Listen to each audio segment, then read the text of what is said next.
বেকারে বা অনেক স্বর এ কি পড়া পরে বাংলাদেশ বানান করবার পারে না।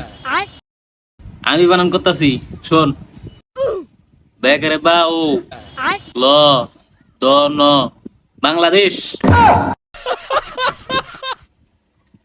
দাদা, এটা তো বাংলাদেশ হইলো না, এটা বাংলাদেশ হইলো। তুই আমার পড়ারে ভুল ধরস। দাদা, তুমি কোন ক্লাস পর্যন্ত পড়ছো? আমি 1971 সালে 5 পাস করছি, যেখানে এখানে বর্তমান সময়ে এটা মাস্টার্স পাস, বুঝস কিছু? এই 5 পাস করাতেই সেনাবাহিনীর চাকরি আমাকে দিতে চাইছিল, ঘর থেকে টাইম নেবার করে আমারে নিয়ে গেছে। 3 মাস ট্রেনিং করার পর অবশ্য আর থাই নাই, চলে আইছি।